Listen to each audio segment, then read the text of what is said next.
Head over to thebestsongever.com and purchase our new hit, Together Again. It is a cover of Smokey Mike and the God King. That's Jeremy Boring and Michael Knowles. And with your help, we will smash our way onto the Billboard charts. CNN reports dozens of documents naming Jeffrey Epstein's victims and associates to be made public in 2024. I chose CNN because, they try to lie about the sources we use here. But here's the story. About 177 names will be released. This includes associates, recruiters, staff members. This includes housekeepers, and it includes victims. They're saying, according to this judge, they have 2 weeks, 14 days, to release these names. Judge Loretta A. Preska, the latest filing in a case to settle a case by Virginia Roberts Giuffre. She claimed Epstein abused her and Maxwell defamed her. I believe it was settled, but journalists have filed saying that these people are publicly known, public figures, and therefore all the does, they call it, in the list should be named. There's still 2 weeks for people who are on the list to come forward or to go to the court and say, hey, don't release my name for this reason. Maybe one person ruins the whole thing for everybody else, but who knows? This is the question I posed to X earlier, and I'll ask you guys and everyone listening. Like, do you even believe the list when it comes out? I mean, it's not going to include the names you want it to include. They're going to have a housekeeper. It's going to Janet Smith, and you're going to be like, I don't know. Who's that? I think it's a better question. Do you believe that the list is complete when it comes out? Yeah, true. I think it depends on who's on it and why. Because they could have the normal people on there to make it seem more normal. They want to throw someone under the bus. Mm-hmm. And I'm sure there are high-level people who are involved with Epstein who are like, just give the people something. You know? This is what happens with big corporations when they engage in serious malfeasance. Some low-level VP will get charged, and they'll be like, we got him. And I think that was part of the Big Short. Mm-hmm. None of these people who are engaged in this fraud get criminally charged, but there's like one guy that they end up charging, saying, he's the one. There, you got your sacrificial lamb. Have a nice day.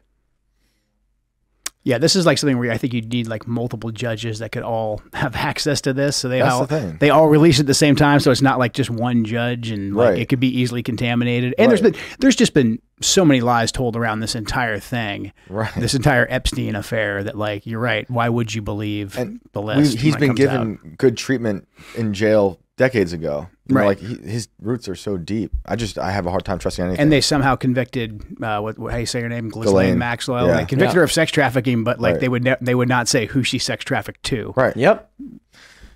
All of it's so absurd. This is our last week before we take off for Christmas. It's gonna be great. So what is it? Today's Tuesday. So what is Friday the 21st? No, Friday's 22nd. 22nd. 22nd. Yeah. Saturday's 23rd.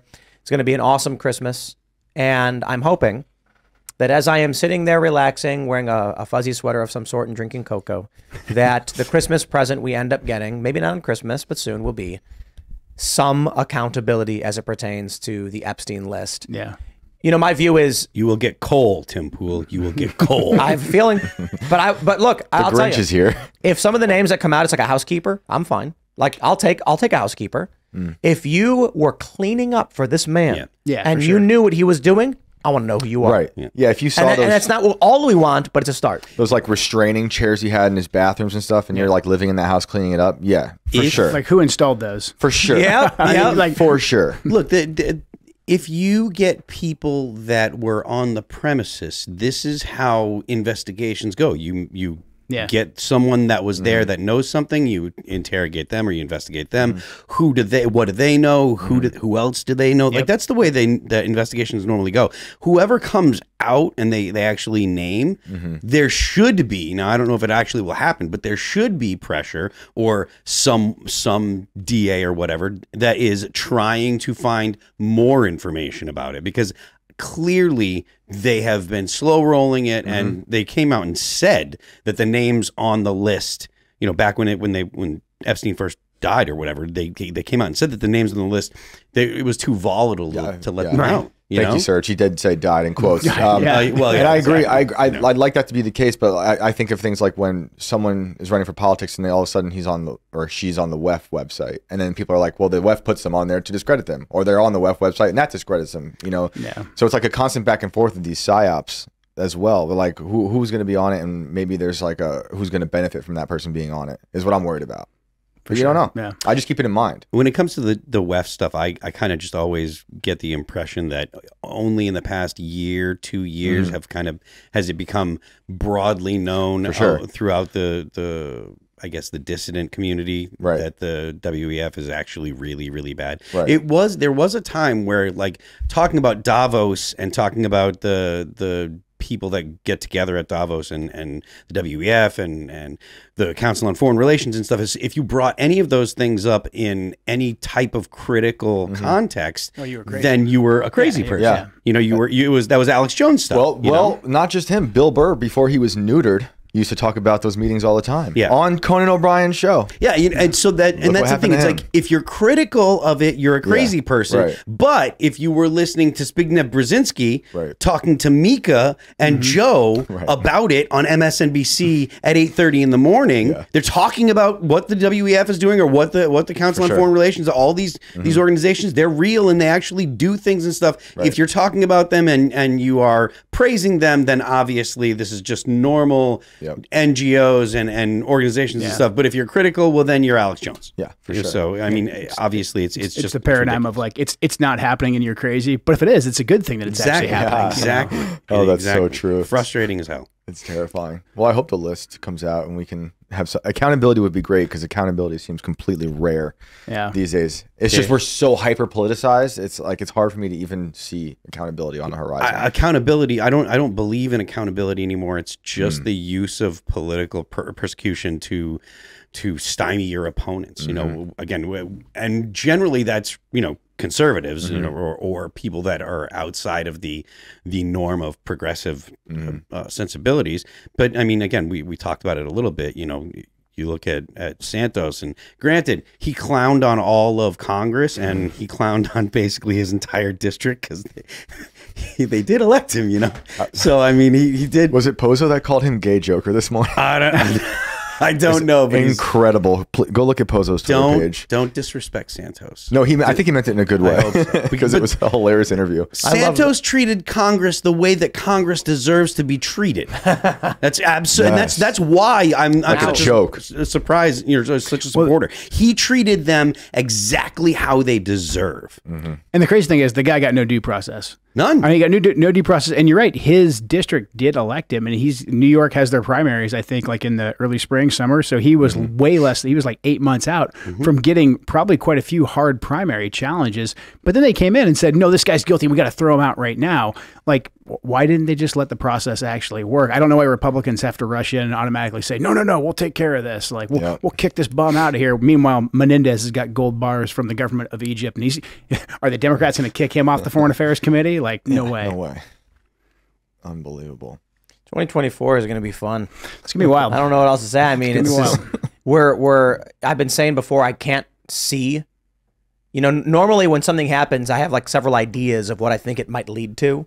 And, I get it wrong a lot of times. Sometimes I get it right. I mean, with like Colorado kicking Trump off the ballot, I think it's like I'm in the ballpark. You know what I mean? Yeah. When I had Media Matters roasting me. Well, I'd say roasting. They claimed that I likely had foreknowledge of January 6th because in September of 2020, I said, these Oath Keepers and Proud Boys and 3%ers, they're going to storm to D.C. in November and just like storm the White House or something. And then they were like, he must have known about January 6th. I was like, first of all, it happened in January, not November. Second of all, they didn't go to the White House. They went to the Capitol building. And more importantly, it's because I read the news. It wasn't a real prediction. If I had any influence on the January 6ers, I would have told them to go to all the people the houses of the people that work at Media Matters. No, I don't. I take that back. I think the problem is knock on the door and have a polite conversation in any legal context. But my point is, it's starting to come in view with the removal of Trump in Colorado. It's I'm starting to get an idea of things that could happen from this. You end up with Trump unable.